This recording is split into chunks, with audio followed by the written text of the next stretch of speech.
Hujan deras yang mengguyur Jakarta pada Sabtu lalu menyebabkan sejumlah kawasan di ibu kota terendam banjir.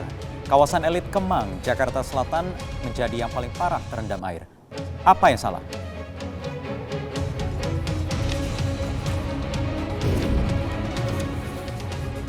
Program pengampunan pajak atau tax amnesty dirasakan mulai bergeser dari sasaran. Program yang semula menyasar dana besar milik warga negara Indonesia yang berada di luar negeri justru malah menyasar semua wajib pajak di segala strata.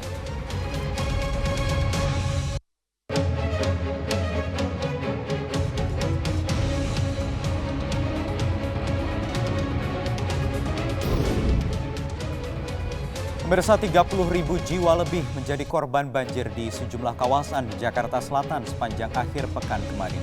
Meski berlangsung singkat, banjir yang terjadi di kawasan komersial dan permukiman elit ini diprediksi akan terus terjadi jika penanganan mitigasi bencana banjir dan tata kelola kawasan di ibu kota tidak segera diperbaiki.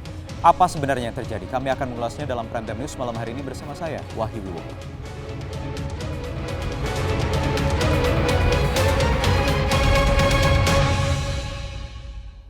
Hujan deras yang mengguyur Jakarta pada Sabtu lalu menyebabkan sejumlah kawasan di ibu kota terendam banjir.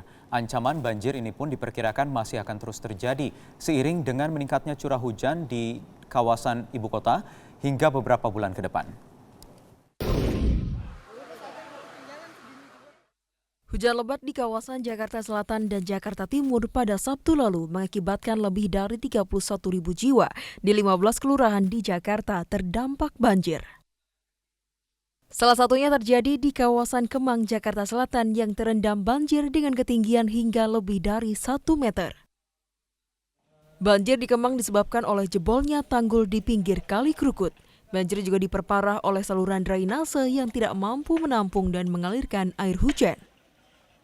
Untuk mencegah banjir kembali terjadi, pemerintah Provinsi DKI Jakarta memastikan akan mempercepat proses normalisasi sungai di sekitar kawasan rawan banjir. Termasuk diantaranya dengan membeli lahan dan membongkar bangunan di sekitar kali. Mau normalisasi sungai gimana caranya? Yang saya tahu ya lebarin. Ya harus beli tanah, kalau nggak mau ya dalamin. Sekarang kita dalamin, berani ya kita dalamin? Nggak berani. Terus orang kritik saya di tengah kota kok pakai seat pile, pakai beton. Orang kritik kan. Kalau kamu pakai batu bronjong aja, kalau kamu gali 1 meter roboh nggak tuh batu? Pengamat tata kota Marco Kusuma Wijaya menyebut banjir di Jakarta tidak dapat diatasi dengan hanya menggusur pemukiman warga dan melebarkan sungai. Menurutnya Pemprov DKI juga harus meningkatkan pembangunan daerah serapan dan mencegah dikresi pada koefisien lahan bertingkat. Harus mengupayakan lebih banyak peresapan dan pada saat yang sama mengurangi air permukaan. Jadi harus ada ruang terbuka yang cukup. Kalau tidak ada ruang terbuka harus ada rekayasa supaya air yang jatuh diresapkan ke dalam tanah. Kemudian di mana perlu tanggul dibuatkan tanggul yang baik. Tapi utamanya bukan tanggul. Tanggul itu hanya infrastruktur. Tapi tanggul akan jebol terus menerus berapapun Anda kuat bikinnya. Kalau airnya yang mengalir tidak dikurangi debitnya. Badan Nasional Penanggulangan Bencana BNPB mengingatkan warga Jakarta tetap waspada terhadap ancaman banjir. Fenomena La Nina yang sedang berlangsung diprediksi akan berpengaruh pada tingginya curah hujan dan meningkatnya potensi banjir, terutama di bulan November 2016 hingga Maret 2017. Tim Liputan Metro TV. Ya, dalam rencana tata ruang wilayah 2030, peruntukan kawasan Jakarta Selatan adalah untuk perumahan taman dan kawasan hijau budidaya. Namun nyatanya banyak bangunan komersil yang ditemukan di kawasan elit ini.